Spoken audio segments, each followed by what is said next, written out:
Bapak, Ibu, Saudara-saudariku yang terkasih dalam Tuhan kita Yesus Kristus, salam sejahtera untuk kita semua. Berkat Allah yang Maha Kuasa senantiasa menyertai kita. Marilah kita merenungkan bacaan kitab suci hari ini, hari Kamis, tanggal 26 Juni 2022. Dari Injil Matius bab 6 ayat 7 sampai dengan 15. Hal berdoa.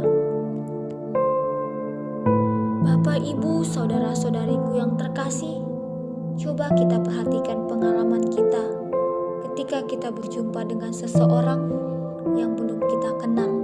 Tentulah kita harus banyak berbicara untuk memperkenalkan diri, dan juga sebaliknya. Kalau kita mendapat tamu seseorang yang belum kita kenal, tamu itu tentu akan berbicara banyak tentang siapa dirinya dan bagaimana ia mengenal kita, dan seterusnya. Berbeda jika kita sudah dekat dengan seseorang. Sering kita tidak banyak berbicara lagi, karena apa yang kita inginkan atau mau sudah saling kita ketahui. Itu sudah menjadi hukum alam. Bapak, Ibu, Saudara-saudariku yang terkasih, pada Injil hari ini, Tuhan Yesus mengajak kita untuk tidak banyak berbicara saat kita berdoa. Bila kalian berdoa, janganlah bertele-tele seperti kebiasaan orang yang tidak mengenal Allah.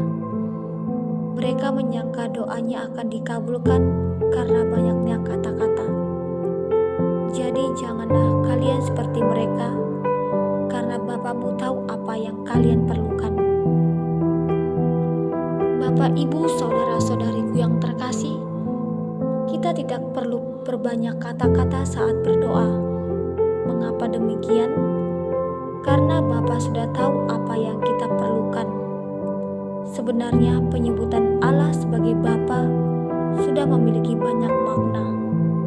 Kita menyebut Allah sebagai Bapa karena diajari Tuhan Yesus. Allah sebagai Bapa pun hanya karena kita bersama Yesus dan karena Yesus. Tetapi dengan demikian, kita menempatkan diri sebagai anak-anak Allah. Tentu saja kita menjadi anak-anak Allah karena kita ambil bagian dalam keputra-Allahan Yesus Kristus.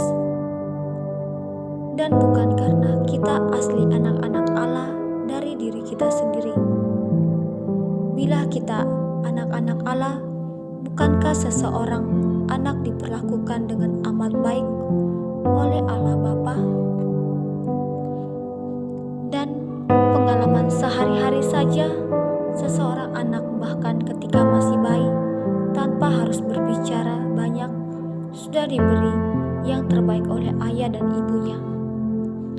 Lihat saja, bukankah bayi yang belum bisa berbicara itu selalu diberi yang terbaik oleh orang tuanya, tanpa menyebut apa yang diperlukan. Bayi dan anak itu akan diberi oleh orang tuanya sesuai kebutuhan dan demi kebaikan dan pertumbuhan anaknya.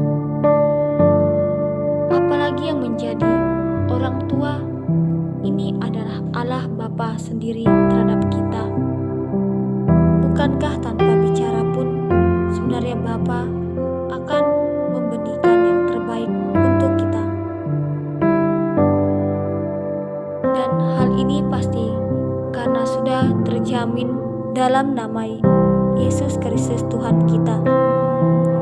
Artinya, iman kita kepada Kristus menempatkan kita dalam relasi mesra antara Kristus dengan Bapa dalam Roh Kudus.